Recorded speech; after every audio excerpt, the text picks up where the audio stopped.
영혼 먼저 들어버렸나? 영혼이 놓아놓고 간 시든 꽃잎들은 이제 아무데로나 떨어져 내릴 것이다. 추위를 견딜 마지막 힘조차 잃었는가? 방 안에서 잠시 쉬었다. 봄이 되면 다른 꽃을 찾아들니 꽃들은 끝내 시들고 시들지 않은 영혼만이 천년 만년 새로운 꽃으로 옮겨갑니다. 자, 여기는 이제 꽃이잖아요. 아까 저는 나무의 그거를 가지고서 얘기했지만, 이거는 이제 나무가 이렇게 꽃이 된 거라고 생각하면서, 그 꽃이 어떤 모습으로 의미화가 되고 있는가를 얘기하시면 돼요. 그러니까 처음에는 그러니까 의인화된 이미지를 얘기한 거고요. 두 번째 이것이 시던 꽃은 의미화를 시키는 방법을 개한 시라고 보면 돼요. 그래서 8단계까지의 그거를 이론적으로 받아들이면은 그게 무슨 소리지 어렵게 받아들이니까 제가 이렇게 시를 가지고서 얘기하는 거구만. 자, 그 다음에는 이제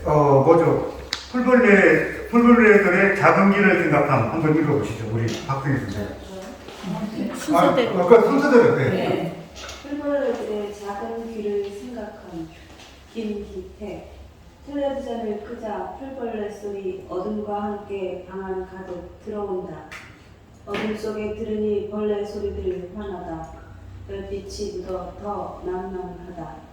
귀뚜라미나 여치 같은 큰 울음 사이에는 너무 작아 들리지 않는 소리도 있다. 그 풀벌레들의 작은 귀를 생각한다. 내 귀에는 들리지 않는 소리들이 드나드는 그 까맣고 좁은 통로들을 생각한다.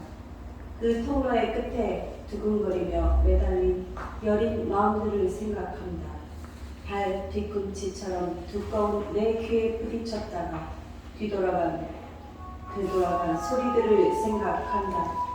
브라운관이 품어낸 현란한 빛이 내 눈과 귀를 두껍게 채우는 동안 그 울음소리들은 수없이 나에게 왔다가 너무 단단한 벽에 놀라 되돌아갔을 것이다.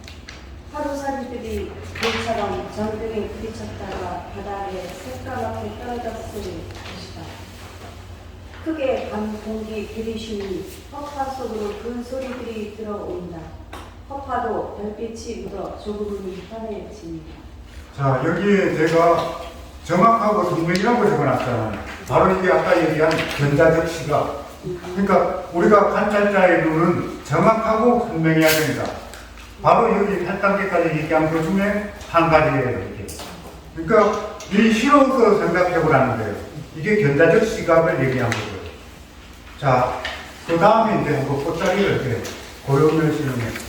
꽃자리 고향을 사과를 손에 들고 꽃이 있던 자리 향을 맡는다.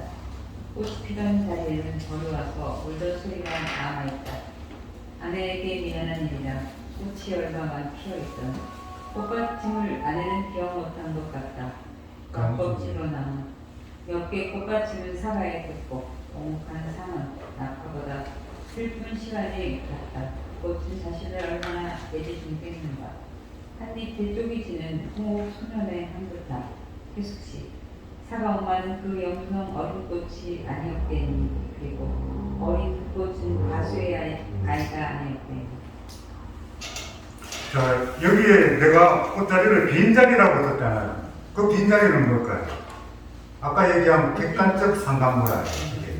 그러니까 사물만 보지 말고 사물의 그 빈자리, 보이지 않는 것을 보자 이거예요. 여기 이제 문이 드는 빈집에서 이진명씨도 그와 같은 거예요. 그러니까 한번 읽어보시죠. 이것도. 문이들은 빈집에서 이진명. 언덕에서 하는 빈집을 내려다보았다. 빈집에는 무언가 열띠 엷은 것이 사는 듯 했다. 문이들이다. 사람들이 저것인 줄 모르고 버리고 간 심심한 날들의 벗은 마음. 아무 쓸모없는 줄 알고 떼어놓고 간 심심한 날들의 수없이 그리운 생각. 문이들은 제 스스로 열띠 엷은 몸뚱이를 얻어 빈집의 문을 열고 닫는다. 너무 열띠 엷은 제 몸뚱이를 겹쳐 빈집을 꾸민다. 때로 서로 부딪히며 빈집을 이겨낸다. 언덕 아래 빈집. 늦은 햇살이 다정히 모여든 그 집에는 무늬들이 매만지는 세상 이미 오래했다. 자, 보이지 않는 것을 보이게 해줬잖아요. 예. 그 빈자리라는 것은 바로 그런 빈자리를 얘기하는 거예요. 다음에 한번 진달래 한번 해보시죠. 진달래 강윤호. 진달래는 고요합니다. 굶주린 눈멀어 우글우글 쏟아져 나오는 빨치산처럼 산 기슭 여기저기서 정맥 터질 듯 총질하는 꽃. 진달래는 난장질에 온 산이 주리가 트여 서둘러 푸르러지고 겨운의 식은 세상에 이마가 불쑥 뜨거워진다. 화성 같은 물줄기에 따라 마구 터지는 폭염, 진달래. 진달래가 다 지고 말면 풍병든 봄은 비틀비틀 여름으로 간다. 자, 아까 이제 물어보신 거 바로 그 연상에 관련된 시거든요. 근데 이 연상은 뭐예요? 진달래는 고요합니다. 굶주려 눈물로 우글우글 쏟아져 나오는 빨치산처럼 산기슭 여기저기서 정맥 터질 듯 충실하는 꽃. 바로 이 연상은 어떻게 연상합니까? 비유적 연상입니다. 바로 진달래가 고요하게 되고 빨치산 그리고 또 총질한다. 이게 바로 좀 비유적 연상이거든요. 그러니까 아까 얘기했듯이 우리가 아까 중간 생략을 한다 해서 그게 연상도 되지만은 바로 이렇게 연상하는 거, 비유적 연상. 이게 좋은 시죠, 어떻게 보면. 자, 다음에 한번 해보시죠. 나의 하나님, 김춘수. 사랑하는 나의 하나님, 당신은 늙은 비에다 수족관에 걸린 커다란 살조입니다. 시인 릴케가 만난 슬라브 여자의 마음속에 가라앉은 노쇠 항아리다. 손바닥에 못을 박아 죽일 수도 없고 죽지도 않는 사랑하는 나의 하나님, 당신은 또 대낮에도 옷을 벗는 어리디 어린 순결이다. 3월의 젊은 느릅나무 잎새에 서 있는 연두빛 바람이다. 자, 이 시 같은 경우에 나의 하나님은 그렇지만 우리가 고정화된 틀 거기에서 우리가 일상적인 또 의미 이런 것을 소멸된 관념으로 새롭게 완전히 탈피시킨 관념의 제로를 만든 거예요. 거기에서 관념이 제로가 된다는 건 소멸이 관념의 소멸을 이루면은 새로운 게 나오죠. 그러니까 여기에는 비가 그러니까 슬픔과 모든 게 같이 교차되는 거죠, 뭔가. 그러니까 하나님의 비애라는 것은 솔직히 슬픔의 요소는 눈물이나 한숨 따위잖아요. 그런 것을 고정관념을 여기는 버려버린 거예요. 전혀 상관이 없는 호족간에 걸린 살점, 너스의 말이 이런 걸로 대처버렸잖아요. 그 비애가 완전히 구체적화된 거기에서 관념을 완전히 소멸을 시키는 거예요. 기존의 비애라는 관념, 비애는 관념이거든요. 그 비애라는 관념을 완전히 소멸시켜서 새로운 하나의 구체화 형상화를 시킨 호족간에 걸린 살점, 너스의 말도 대체시켜버리잖아요. 근데 호족간에 걸린 살점이라는 건 뭘까요? 바로 우리 현대인들의 어떤 육체적 상징물이에요. 자, 하느님이 우리를 창조했다고 얘기도 하시는데, 근데 우리가 창조를 만나겠다면 정신과 육체가 만난 조화잖아요. 그러니까 이 조화의 구조가 인간 형성의 기본 원리예요. 거기에서 우리가 어떤 육신주의에서 벗어난 하느님의 비애라는 거예요. 우리가 육신주의에 빠져 있는데, 그러니까 그 육신주의를 오히려 벗어난 거기에 대한 하나의 관념을 제로화시키는 거죠. 자, 너스야말이는 뭘까요? 그러면 이게 구족간에 걸린 살점이 우리 육체적 상징물이라면 너스야말이는 뭘까요? 우리가 너스라는 것은 단단하잖아요. 너스는 일단 뭐 청동기 시대에 뭐 썼던 그런 물건이기도 하지만은 그러니까 이거는 노쇠말에는 자기 가치의 그 말 기준이에요.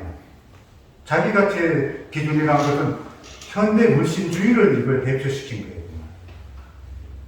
그러니까 이 노쇠가 어떻게 보면 그 시대의 최고의 가치죠. 그러니까 지금으로는 황금이겠지만, 그러니까 거기에서 세상의 값어치의 등가물이 되는 거예요.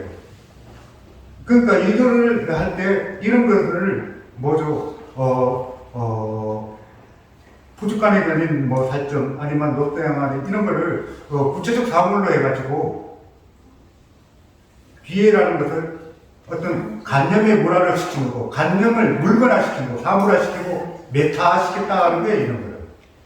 그러니까 이런 게 바로 현대 시의 어떤 뭐랄까 중심이에요. 이렇게 한 게. 그러니까 우리가 비라는 그 뭐랄까 관념을 구체적 사물화시키는 거, 이게 현대 시에서 중요한 키포인트거든요. 보이게 해주는 거, 구체화시키는 거, 만져주는 거. 그리고 또 뭐 이렇게 하나의 사물화시키는 거.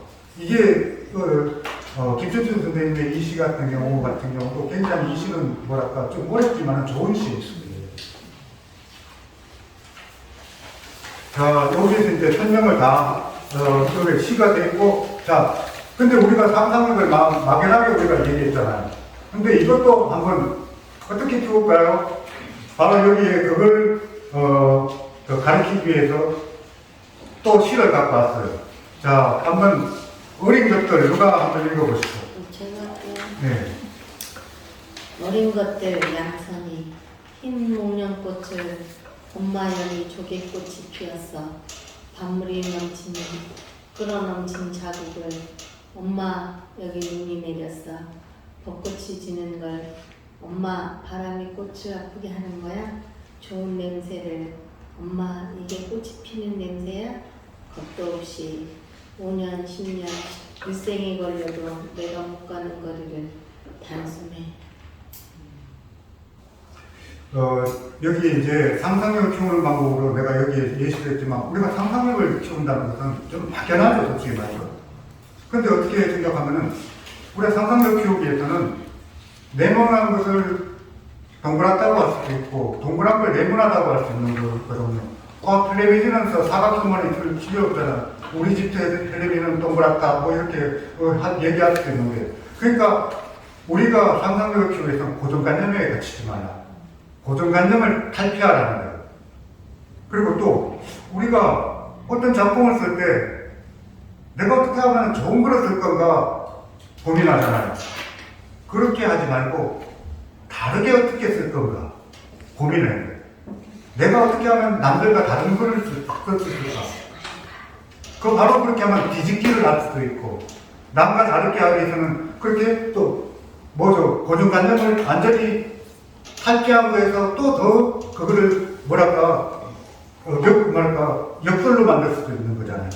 그래서 고정관념을 탈피할 것, 다르게 잘 쓰려고 하지 말고 다르게 쓰려고 할 것.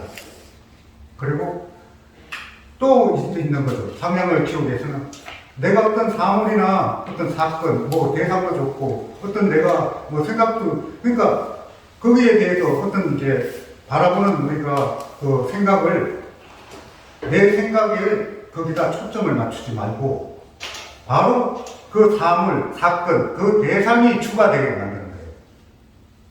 그러니까 내 생각이 주가 되는, 대개 우리는 그럴 수가 없잖아요. 그러지 말고 내가 본 걔가 주인공이에요. 바로 그러면 그것도 상상력이 피워지는 거예요.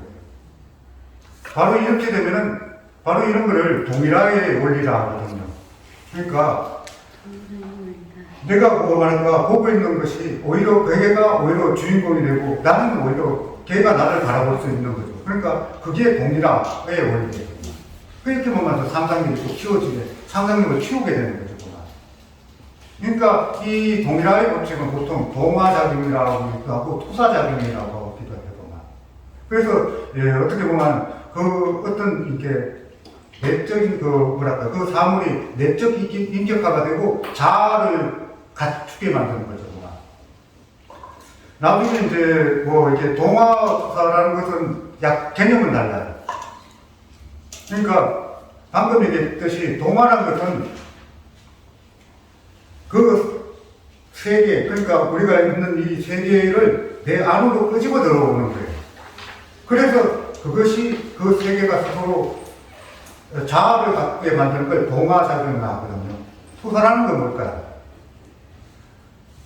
거기 자기가 상상한 것에 대해서 내가 거기에 투사를 시키는 거예요. 그러니까 감정이입을 시켜서 내가 그 자아 세계가 일체를 만드는 것을 투사라고 해요. 보통 우리가 동화, 투사 이렇게 말을 하는데 거기에 대한 정확한 개념을 모르더라고요. 이 동화하고 투사는 서로 비슷하지만 다른 거예요. 확실하게. 자, 이제 한번 아까 어린 것들을 한 거는 바로 이 천진난만성이라고 하잖아요. 이 천진난만성이란 건 뭘까요? 동화적 발단이에요. 내가 어린 눈으로서. 근데 동시를 쓰라는 건 아니에요. 동시는 동시에 발상하고 이거는 우리가 천진난만성의 발상은 이거는 차이가 있어요. 우리가 동시적 발상하고 우리가 잘 이게 오해를 하는데 천진난만성은 뭐예요? 아까 있잖아요. 객관적 상관문화. 그리고 또 아까 산은 산이요 물음고리라고 얘기한 거 있잖아요. 그러니까 내가 하나의 그 절대 객관화. 바로 그렇게 바라보는 눈. 순수 무구의 세계. 바로 이게 이제 글을 얘기하는 거거든요. 그래서 이거는 어떻게 보면 우리가 글을 쓰는 현대시의 천진난만성은 어른이 된 어린 남자가 본 눈이라고 볼 수 있는 거죠. 제가 굳이 얘기한다면. 뭐, 그건 내가 만들어낸 말이지만, 완전히 역설이잖아요. 어른이 된 어린 왕자가 있어요. 어른하고 어린 왕자는, 어린은, 말할까, 이건 아이러니잖아요. 근데 어른이 된 어린 왕자의 눈.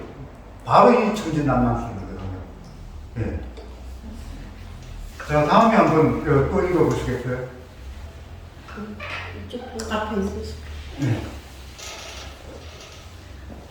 이동식 화장실에서 사과도 공간의 구더기들은 활자처럼 뽐을 보인다. 화장실은 작고 촘촘한 글씨로 가득 찬 불경 같다. 살아 혼돈되는 말씀들을 나눈다. 자, 이게 구더기가 참 활자처럼 우물거리고 활자가 된 거죠. 화장실은 작고 촘촘한 글씨로 가득 찬 불경 같다. 근데 난 여기서 참 아쉬운 게 하나 있어요. 뭐가 아쉬울까요?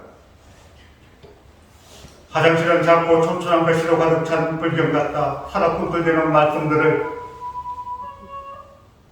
나는 본다.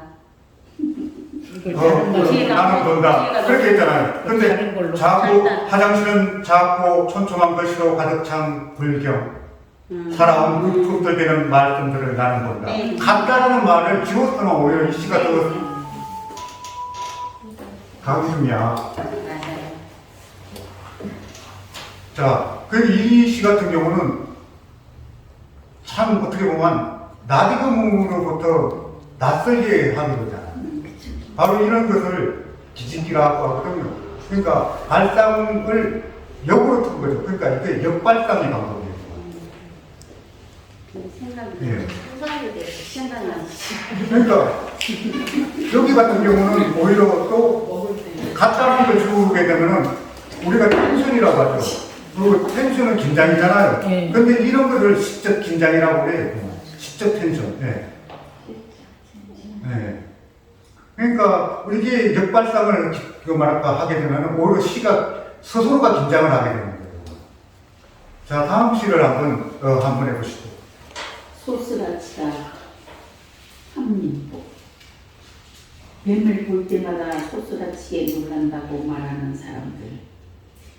사람들을 볼 때마다 소스라치게 놀랐을 뱀, 바위, 나무, 하늘 지상 모든 생명들 소스라치다. 자, 여기에 사과야 미안하다. 그것도 이제 같은 거로 내가 했는데 그것도 한번 읽어보시죠. 다음에. 사과야 미안하다. 정민은 사과 과수원을 하는 착한 친구가 있다. 사과꽃 속에서 사과가 나오고 사과 속에서 더운 밥이 나온다며 나무야 고맙다. 사과나무야 고맙다. 사과나무 그루그루마다 꼬박꼬박 전하며 과수원을 배우던 그 친구를 본 적이 있다. 사과꽃이 새치존하게 눈뜨는 저녁이었다. 그날 나는 천년에 한 번씩이나 사과나무를 핀다는 하늘의 사과꽃 향기를 맡았다. 눈 내리는 밤에 친구는 사과를 깎는다. 툭 칼등을 쳐서 사과를 혼절시킨 뒤 그 뒤에 친구는 사과를 깎는다. 붉은 사과에 차가운 칼날이 닿기 전에 영혼을 울리는 저 따뜻한 생명의 마음. 사과야 미안하다. 사과야 미안하다. 친구가 제 사과 같은 사과를 조심조심 깎는 정갈한가. 하늘에 사과꽃 같은 눈빛이 피고 온 세상에 사과향기 가득하다. 자, 이건 우리가 내물을 봤을 때 그냥 일상적 관점에서 오히려 완전히 뒤바꾸기를 한 거잖아요. 이 관점의 전환을 시키거든요. 그러니까 여기 보면 어휘법이나 하려법이 썼는데 바로 이게 시적 인식의 기본이에요. 어휘법이나 하려법 같은 경우는. 그래서 내가 그런 걸 쓰면서 사물하고 교감을 하는 거예요. 어휘법 하려법을 쓴다는 그 사물하고 교감을 하지 못하면 쓸 수가 없잖아요. 자, 이런 거예요, 보면. 우리가 나락을 배우면은, 그냥 나락 배우는 거라, 스극스극 삭삭하고 그냥. 근데 나락을 배울 때 벼들이 아프다고 울부짖는 소리를 우리가 느낀다. 바로 이게 뭐죠? 동일하게 할 수 있는 거고, 관점을 전환시키는 거죠, 보면. 바로 이렇게 관점을 전환시키는 거. 이것도 하나의 어떤 말할까, 방법이거든요. 그 다음에 이제 또, 사과야 미안하다가 있으니까, 그 다음을 한번 해볼게요. 늙은 창녀의 노래, 김언희. 이런 짖는군. 뜨끈뜨끈한 수육이 젖어 김이 무럭무럭 피어오르는 수육을 젓가락으로 뒤적거리며 배다른 생이 낄낄거린다. 이봐, 탐, 짖었어? 날 보고 꼬리를 흔들어댔어. 뚝배기 속에서. 그 다음 시도 같은 거니까 한번 천리불꽃 한번 누가 읽어보시죠. 목소리. 천리불꽃 장석주. 비 오시는데 종일 헤어진 여자 허리 생각에 몸 뒤척인다. 저기 타는 천리불꽃. 빗발로는 끝내 지나갈 수 없는 것이 온몸 달아 간절했으니 신체의 한 말단만이 타버리는 모양이다. 오매 사람 잡네 이 자결감. 점점 골똘해지는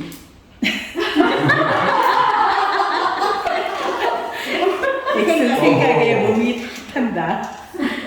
날 저물고 비그쳐 정구업 진원. 합장하고 천수경 1절 뒤 나무간 세운보살. 1000번 입속으로 읊지렸더니 시끄러운 몸이 겨우 잠든다. 읽게 이유가 있었네요.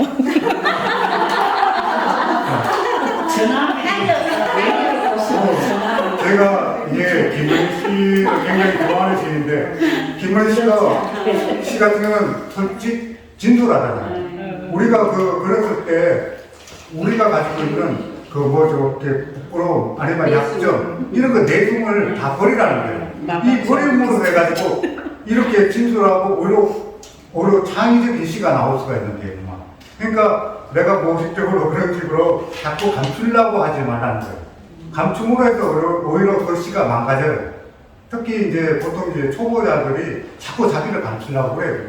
오히려 솔직하게 드러내는 거예요. 드러내면 또 좋은 글을 쓸 수가 있는 거예요. 그래서 내가 이거를 갖고 온 거예요. 좀 그렇지만은. 그 다음은 누가 한번 다시 돌아와서 볼까요? 네, 다시 돌아와. 엄마의 러닝부 배한권. 작은 누나가 엄마 보고 엄마 러닝부 다 떨어졌다. 근데 사랑한다. 엄마는 옷 입으면 안 보인다고 떨어져 있는 걸 그대로 입는다. 런닝구 구멍이 콩만한 게 뚫어져 있는 줄 알았는데 내 집이 만하게 뚫어져 있다. 아버지는 그걸 보고 런닝구를 쭉쭉 쬐다. 엄마는 와이카노 너무 째마 벌레도 못한다 한다. 엄마는 생얼로 갈아입고 째진 런닝구를 부시더니 두 번 더 입을 수 있을 낀데 한다. 자, 이게 뭐 말 그대로 진짜 런닝구, 찢어진 런닝구, 그거를 엄마는 또 그러잖아요. 그러니까 진짜 하자는 거잖아요. 그 사소한 거, 사소한 거를 우리가 소중하게 바라보는 그것도 하나의 얘기한 뭐랄까요, 상상력에 대해서 뭐랄까 키우는 방법입니다. 그러니까 우리는 이 세상에 사소한 게 없어요. 하자는 게 없어요. 그 사소한 게 오히려 가장 나한테는 중요한 게 될 수가 있는 거예요. 떨어진 뭐랄까요, 못 하나가 나에게는 그게 가장 아름다운 것이 될 수도 있고. 그러니까 이 사소성에서 소중한 것을 생각할 수 있는 것, 그 눈, 바로 또 그 느낌, 바로 이게 또 시가 되는 거예요. 이렇게 시라는 것이 그렇게 말할까 어렵게 생각하면 어려운데 이 떨어진 런닝구 하나 가지고도 충분히 시가 만들어지는 거잖아요. 자, 그 다음에는 이거는 그냥 그러니까 나중에 시는 이건 너무 시간이 오래되죠. 그러니까 이거는 제가 시는 읽지 않고 제가 그냥 간략하게 했잖아요. 네. 그늘이 있다, 시각이라고 적어놨잖아요. 우리가 이제 감수성을 배양하려면 오감을 다 동원해야 되는 거거든요. 그러니까 그늘이 있다는 시각을 통해 가지고 대상을 파악하는 방법을 내가 예시로 이제 그늘이 있다는 걸 들었거든요. 그러니까 우리가 어떤 그 시를 쓰는 것은 시청각 뭐 이런 거 다 동원하는데 결국은 그게 뭘까요? 바로 그런 걸 동원해서 우리가 심리적 충격을 받으라는 거예요. 바로 그런데 그래서 여기에 감수성을 배양하는 방법으로 시청각을 다 동원해가지고 내가 심리적 충격, 충돌을 말을 일으켜라. 그러면은 이런 시가 나온다. 그러니까 이 시각에 대해서 이렇게 제가 예를 들고 하나는 청각에 대해서 있고 하나는 호각, 하나는 호각도 있고 다음에 냄새도 있고 또 미각도 있죠. 그런데 촉각도 있죠. 뭐 사타구니가 가렵다, 덕이 가렵다, 뭐 이런 거. 그러니까 이거는 촉각, 우리가 이렇게 느낌으로 알 수 있는 거. 그런데 우리가 근육 감각이라고 있어요.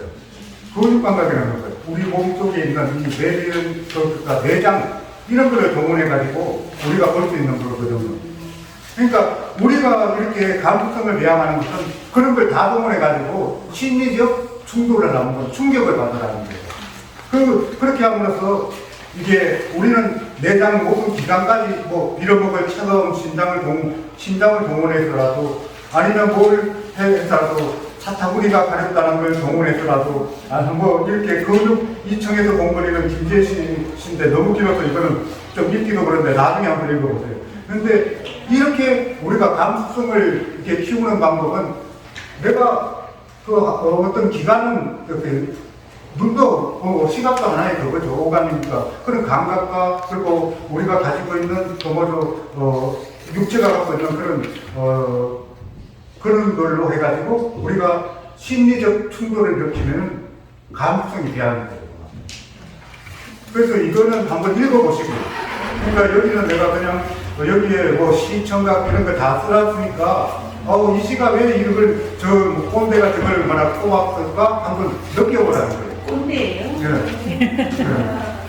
그러니까 여기 마지막에 우리가 모든 걸 또 초월하는 공감각이 있잖아요. 제가 좋아하는 방법이 이게 공감각이거든요. 그러니까 감각을 초월하는 방법. 그것도 하나의 감수성을 내가 배양시키는 방법이에요. 그러니까 이런 걸 다 동원해요. 내가 갖고 있는 거 모든 걸.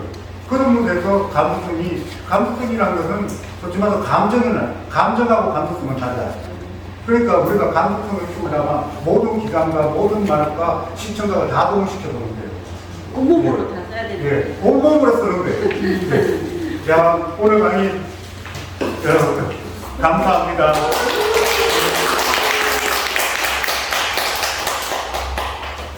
저희 꼭 이제 질문 시간. 네, 질문 있으시면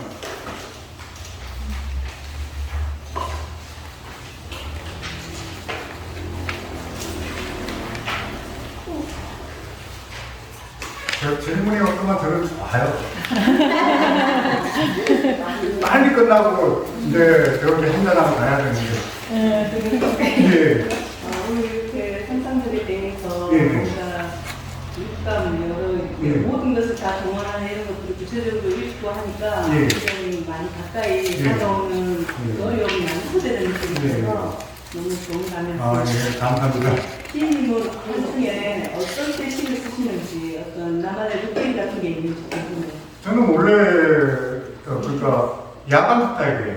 그래가지고 한번 잡으면은 그 시가 이제 어느 정도 들어가시면 시장 노트를 그러니까 갖고 있거든요.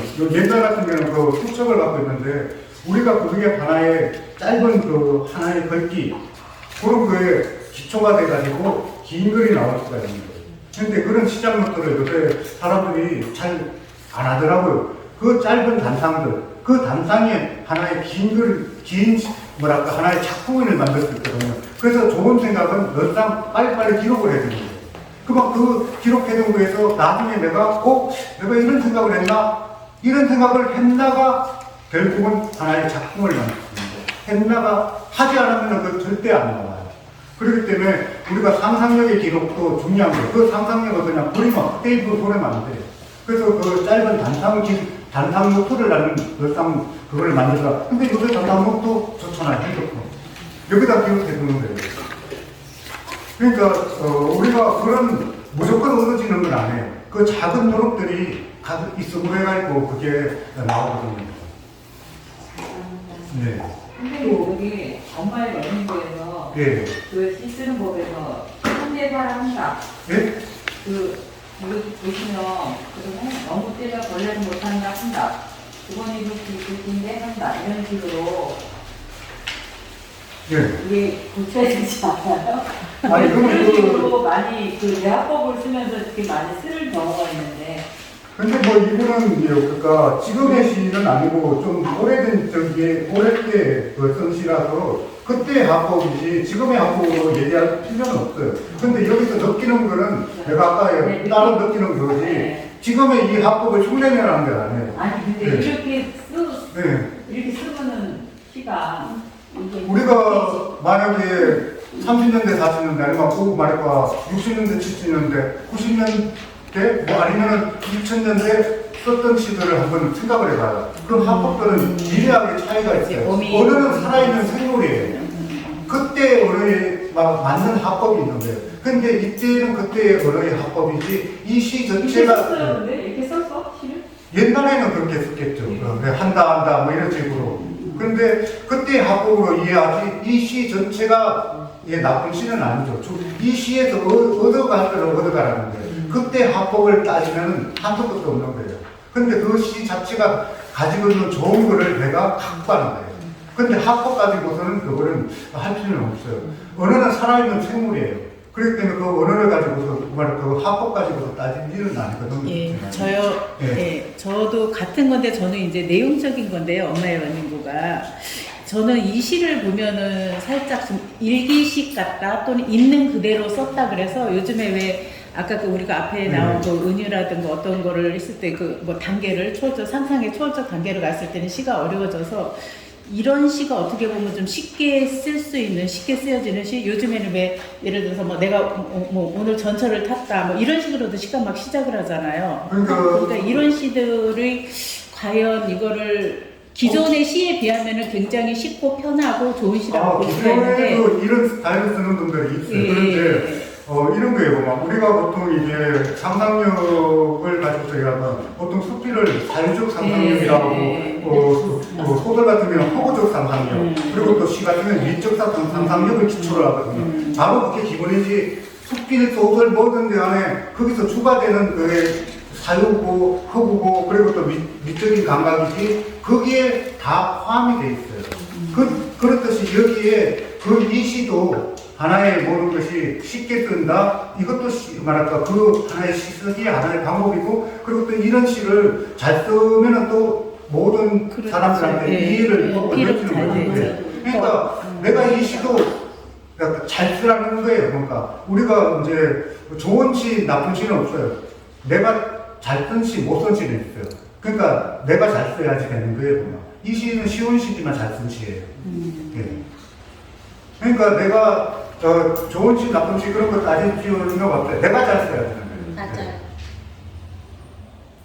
그러니까 또 질문 있나요? 아니 이제 저희는 이제 경상도니까 네. 이제 경상도 이게 쓴 용어들 보면은 그 러닝구에서 이게 처음에 콩만했는데 네. 그다음에는 이제 더 줄어져 있는 줄 몰랐는데 보니까 대지만하게 했다. 그게 우리 경상도 말로는 네. 대전만하다 네, 네, 네. 뜻이거든요. 네. 근데 이게 갑자기 보니까 다리끼라고 돼 있어가지고 거기에 우리가 사투리가 들어간다는 것은 우리가 방송 용어에서 사투리를 쓰면 안 되는데 요새 뭐 코미디나 뭐 이런 거 보면은 사투리 쓰잖아요. 그것도 하나의 그 사람들에게 그러니까 이해되는 사투리 같은 경우는 그 사람들에게 정감을 줘요. 그것도 하나의 사투리를 쓰므로 해가지고 하나의 그거를 더 감칠나게 하는 방법이 되는 거예요. 그러니까 지나치게 어려운 제주도 사투리를 말했으면 그거는 진짜 무슨 메디 언어가 되지만 보통 경상도 전라도는 웬만큼 알아듣잖아요. 그러니까 그런 사투리를 쓰는 것도 하나의 글을 쓰는 그 뭐랄까 시적 기법이 되는 거예요. 뭐 이런 거 있잖아요.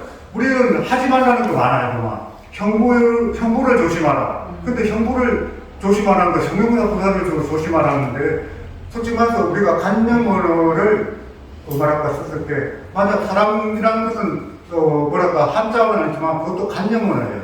근데 거기에서 한 스푼의 말하고 사람 이렇게 하면은 그렇게 계량을 시키고 아니면 뭐 어떻게 보면 뭐 거기에 형용사 부사를 하나 더 넣음으로 해가지고 간념을 구체화를 시킬 수가 있어요. 그래서 하지 말라는 걸 해야 되는 게 오히려 작가예요. 그리고 또 하나 있잖아요. 우리가 보통 어성어 어때를 쓰면은 그거가 이제 유치찬란해진다는데 내가 전에 제가 신춘문예 된 작품이 오성어태를 썼잖아요.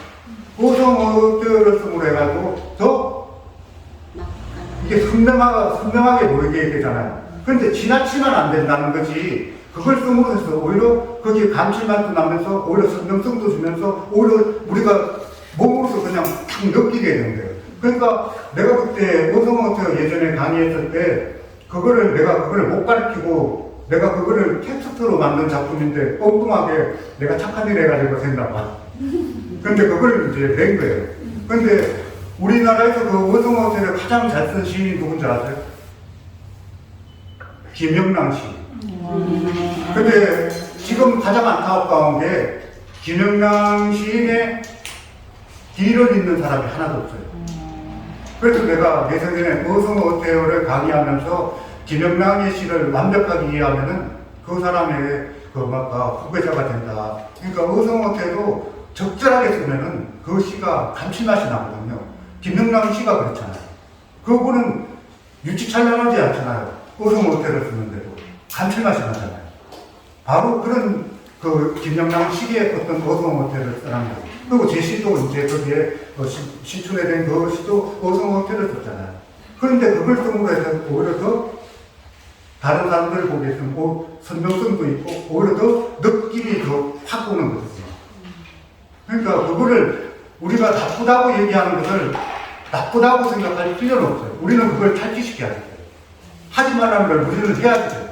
그러면 혹시 요즘에는 나오는 뭐 우리가 신조어 있잖아요. 네. 신조어 같은 거는 시에다 넣지 말아야 되는 거잖아요. 신조어도 예. 우리가 쓸 수 있는 게 있어요. 그게 사회적 통용화된 신조어들 있잖아요. 예. 그런 거는 적당하게 쓰는 것도 써도 괜찮아요. 괜찮아요? 네. 그러니까 그러니까 완전히 나도 모르는 신조어들 많아요. 아니 뭐 요새. 우리가 요즘에 네. 뭐 겉바속촉 막 있고 뭐 낄끼빠빠 막 그런 거 있잖아요. 그러니까 겉바속촉 같은 경우는 일반 대중들도 보통 다 거의 다 이해하잖아요. 예. 그런 건 써도 되는 괜찮아요. 예. 네. 네. 근데 막 우리가 리뷰하고 막 할 때 별이 이렇게 되잖아요. 네. 그러면 제가 요즘 엊그제 쓴 글에 하나 이제 그 리뷰를 표현한다고 별이 뜬다라고 네. 이제 네. 했는데 굳이 뭐 그거를 시에다 남기지 않아도 시대를 나는 반영해야 된다 하는데 예. 겉바속촉 같은 경우는 우리 같은 사람들은 다 알지만은 겉은 말할까 바삭하고 속은 촉촉하다. 근데 연세 드신 분들도 그러잖아요. 그러면 그분들을 위해서 추구 하나는 달아두는 것도 괜찮아요. 아 그래요? 네. 근데 신경으로 써야 되는지 말아야 되는 건지 거지. 근데 신조어를 우리가 굳이 아까 언어는 살아있는 생물이라 했잖아요. 네. 그것도 나중에 사전에 올라갈 수도 있어요. 아, 그러니까 우리가 굳이 근데 완전히 새로운 그 그렇죠. 뭐랄까 그런 거는 쓰면 안 되죠. 우리가 공통어로 쓸 수 네. 있는 신조어는 써도 된다. 네. 친절한 네. 조금 이제 연세도 친구들을 위해서 친절하게 주는 단어를 필요는 있죠. 줄임말, 요새 줄임말도 많이, 정치에서도 많이 쓰던데, 그런 거는. 그 줄임말 같은 경우 그게 일반인들이 다 이해할 수 있는 줄임말 근데 같으면은 나만 모르게 다른 사람들 많이 알더라고요. 근데 근데 정치인들이 엄청 많이 써요. 그거는 하나의 그것도 뉴스에서도 많이 나와요. 말의 언어 장난이거든요. 근데 언어 장난 같은 경우 이제 아까 우리가 잘못 이제 정치 기법이 따뜻하면 언어의 뭐랄까 장난으로 흐를 수가 있어요. 그런데 그런 것도 하나의 언어의 장난인데 언어 같은 경우를 우리가 믿듯이 뭐 이런 거 지치시 이런 게 있긴 있어요. 그런데 그 언어 장난은 장난일 뿐이에요. 근데 그걸 가지고서 굳이 내가 장난스럽게 꾸러서리를 한다면 그것도 하나의 방법일 수가 있죠. 그걸 가지고서 내가 아주 새로운 것으로 완전히 남들이 말할까 그 줄임말 가지고서 남들이 이해를 가게 만들면서 새롭게 니트를 집어넣는다면 그것도 괜찮은 기법이 되는 거죠. 그러니까 남이 쓰지 말라고 한 거를 내가 쓰는데 그래도 말할까 그 일반 독자들이 이해는 할 수 있게 만들어요. 예. 예. 상상력에 대해서 좀 더 상상력을 풍부하게 하기 위해서 여러 가지 방법을 알려주셔서 예. 제가 평소에 시를 쓰면서 상상력이 너무 같다라는 고민을 많이 했는데 도움이 많이 될 것 같고요. 말씀하신 것들 중에 제일 남는 게 잘 쓰려고 하지 말고 남들과 다르게 써라. 예. 이런 얘기하고 또 현대시의 흐름에 대해서 예. 말씀을 해주셨는데 보면은 그 이제 시를 쓰는 이유가 문학을 하는 이유가 다 다르잖아요. 예. 근데 이제 상을 타기 위해서 쓰는 사람도 있을 것이고 또 현대시의 흐름에 따라서 쓰려고 하는 사람도 있을 텐데 저의 고민은 꼭 그렇게 따라서 써야 되나? 이 현대시의 흐름을 알고는 있어야 되지만 그렇게 흐름에 따라서 써야 되나라는 그런 생각이 들 때가 있거든요. 우리가 이제 나무 시집을 읽는 게 있잖아요. 나무 시를 내가 그대로 따라하는 건 아니죠. 근데 그거를 그렇게 내가 쓸 줄은 알아야 되는 거예요. 그러니까 내가 뭐 이렇게 상 받은 거는 완전히 나의 스타일은 아니에요. 근데 나도 그렇게 남들이 심사위원들이 좋아할 수 있는 그런 거를 내가 쓸 수 있는 거를 쓰지 못한다면 나는 그러면 나의 역량이 부족한 거죠. 내가 그 정도의 역량을 가지는 게 또 중요한 거예요. 내가 굳이 그걸 말할까 받았다 해서 중요한 게 아니라 내가 그렇게 쓸 수 있는 것도 중요하고 내가 내 스타일로 쓰는 것도 중요해요. 그러니까 내가 굳이 그거 가지고서 고민할 필요는 없다고 봐요. 왜냐면 내가 누구를 따라한다고 생각할 수는 없어요. 내가 그 수준까지는 내가 그래도 역량을 갖추는 게 중요하죠. 그러니까 우리가 특히 공모전의 어떤 스타일들이 좀 있어요. 그러니까 그 정도의 스타일을 내가 못 쓴다면은 그러면 내가 그 역량이 부족한 거예요. 솔직히 까놓고 얘기하면. 그러니까 내가 그 정도를 쓰면서 내 작품색을 추구하는 거예요. 선생님은 시를 쓰는 이유가 무엇일까요? 그런데 저는 시를 쓰는 이유가 있잖아요. 그냥 시를 쓰는 이유는 우리가 시를 쓰는 이유에 대해서 보통 그렇게 생각하는데 시를 쓰는 것은 내가 쓰기 때문에 시예요. 네. 이게 막연하죠. 왜냐하면 내가 쓰기 때문에 시라는 것은 내 안에 시가 들어있기 때문에 그렇게 시가 되는 거예요. 그러니까 내가 그거를 여기 방법론이나 이런 거 있잖아요. 기법이나 이런 거 있잖아요. 우리가 이론들을 많이 배우잖아요. 그런 거 실험 같은 경우를 그런데 그 실험들이 그냥 내가 그거를 표현을 못하면 그거는 실험이고 그냥 이론일 뿐이에요. 그 실험이 내 거가 돼가지고 그게 표현이 되었을 때 그게 바로 나의 시가 되고 그 이론이 완전히 내가 그거를 지배를 할 수 있는 거죠. 그러니까 시를 쓰는 기법이나 이런 거 말고 내가 시를 쓰는 어떤 가치라고 해야 되나? 예를 들면 조기 오웰 같은 사람은 생계를 위해서 쓴다. 5가지 얘기하더라고요. 그리고 정치적 목적, 그리고 자기 잘난 체 하고 싶어서 이런 식으로 얘기를 하던데 이렇게 이런 거죠. 뭐 그것도 이유는 되지만은 솔직히 최현대 시인님은 시인적인 목적에 대한 이유가 무엇인지 알고 싶다고. 그게 뭐죠? 저 같은 경우는 이런 게 있어요. 뭐 우리가 좋아하는 일하고 잘하는 일이 있잖아요. 근데 물론 저는 이제 고등학교 때까지 같은 경우는 그 뭐랄까 그때 이제 문예반에서 제가 반장도 하고 뭐 이런 식으로 해서 계속 했는데 막상 이제 성인으로 올라가면서 시를 그때는 안 썼어요.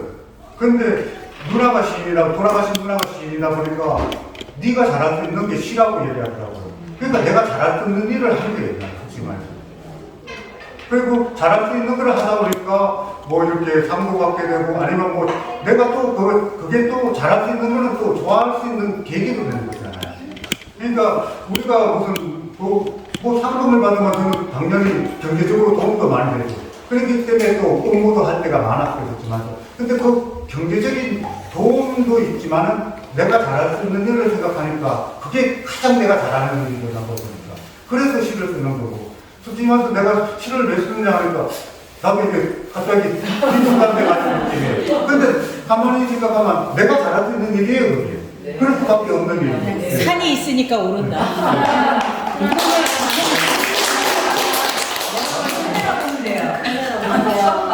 하나, 둘, 셋. With you, I can be sad with you. Just take my hand and fly up through the